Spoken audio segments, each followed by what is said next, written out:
Hey guys, welcome to 448 Outdoors. My name is Richard Parrish. Today's video we'll be discussing how to choose a cast net. So in my prior video I talked about how to throw a cast net. So maybe you're here because you may want to give it a try. You want to try to throw a cast net. So or maybe you're just wanting to get into throwing a cast net and catching bait or fish or whatever it may be. So I'm going to tell you where to start.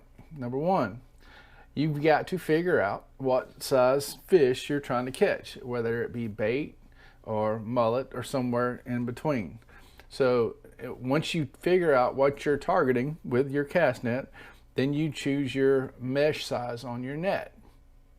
Mesh size is measured in squares. So if you see a 1-inch mesh net, know that it's measured like a square.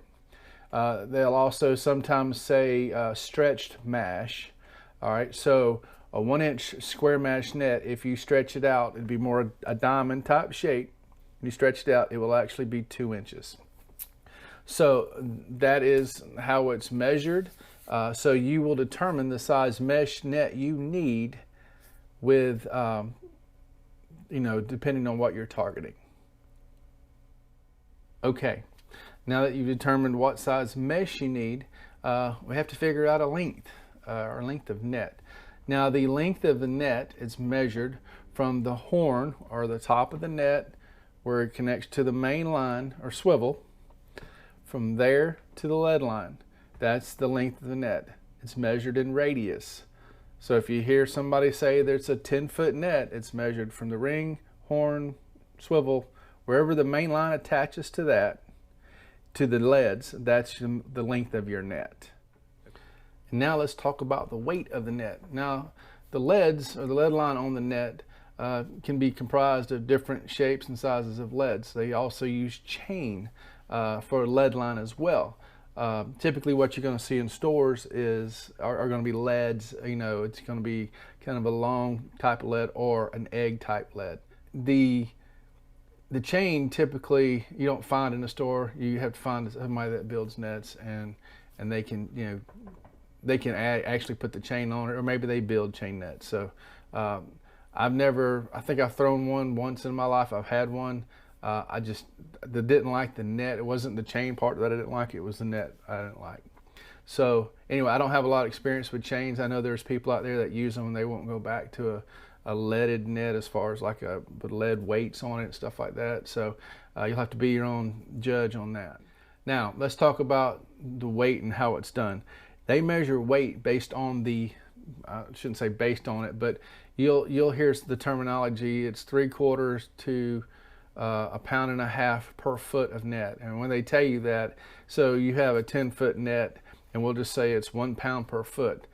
That'll be a 10-pound net, because what they're doing is they're telling you it's a pound per foot of net, pound. And remember how the net is measured, that's how they do that. But weights range typically from 3/4 pounds to 1.5 pounds. Now, if you go into a bait store, they already have the nets. They're already pre-hung. They may not have that information on it. You're just going to have to pick it up and judge, to your best ability, and figure out exactly what you need. One other thing I need to talk about. There's two types of nets that you typically see around when you go to the bait shops and stuff like that.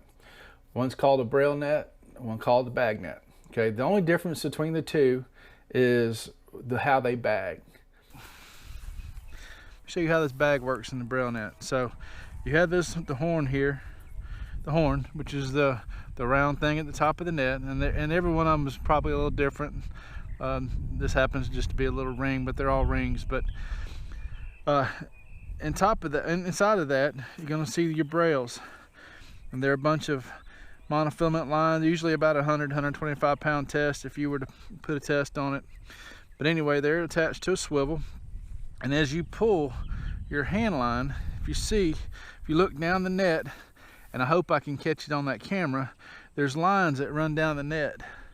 They run down to your lead line, and when they run to your lead line, they attach at certain points all the way around your net. And then as you pull this in, it draws those leads to the center, and I'm forcing this to do what I want it to do. I hope you can see it. But as you see, as it pulls to the center, these leads come up to the center of the net, and it creates a bag around the edge right there. Okay, and your fish are collected in this bag. Okay, because it acts this way, you don't actually have to let this sink to the bottom. So this net will work good over structure and everything else. It will actually bag up. You can bag it up before it gets into the structure. I showed you before with the Brail Net, you actually pull the string from the leads and it pulls up through there and it pulls the leads into the center. This one's a little different. When you make it up, you're going to drag it across the bottom right here, and as it gets closer together, these fish are going to go into this bag right here, and this is a bag, and you see these lines in here. It may be kind of hard to see if I can lift it up here. That forms a pocket right here in the bottom of the net, and that's where the fish get caught up in. So as you pull it together, those fish get caught up in that pocket.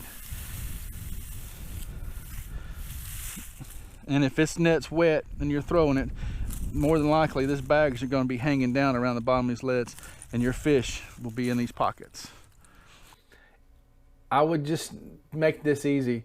If you're going to use a bag net, or if you think you might want a bag net, to me the only time you'd really need a bag net is if you're wading in the water after fish. You know, if you're going to be in the water wading, bag net would be the way to go. Any other time than that, whether it be on a boat or dock, pier, structure of some sort that you're going to be standing on throwing the net off of, beach as well. If you're just going to be on the beach throwing as well, I would tell you to get a Brail net. Bag net for wading, Brail net for everything else. So, hope that helps. So, now to answer the question that you're all here for, what net do I choose? Okay, so if you've never thrown a net before, what I would tell you to do, again, I'm going to go back over some of the stuff I've already covered. You match your mesh to your target species, and that's the very first thing you've got to do. The mesh of the net has to be the size of your target species. Number two, the weight is consideration as well. I would not go with a large net if you've never thrown before. When I say large, I would not go to anything above 8 foot for learning if that's what you're trying to do. Now, to give you an idea, I throw a 10-pound or a 10-foot net, and my weight's around 12 pounds. Okay, and I'm gonna tell you this: if you're gonna, it's just something you're gonna do, and like if you're gonna fish for mullet, and you're gonna be throwing a lot, you better realize where you're throwing at. If you're gonna be on a pier, dock, or some kind of structure, the weight is not going to affect you as much as it would if you were wading in the water. However, if you're if you're having to throw 30, 40, 50 times, that weight will wear on you over a period of time. So you want to get the heaviest net that you can get, but still be light for you. And the reason why I say that is you don't want to wear yourself out. You don't want to have to throw 2 or 3 times and then set the net down and walk away from it. So anyway, now that we've kind of gone through it, I hope this kind of gives you a better idea of what to look for when you're trying to choose a net. There's no easy answer for you guys. It just depends on what you're wanting to do. Generalities just don't really work in this situation because your need, my need, their need, it might be different. So I'm trying to give you some guidelines to go by.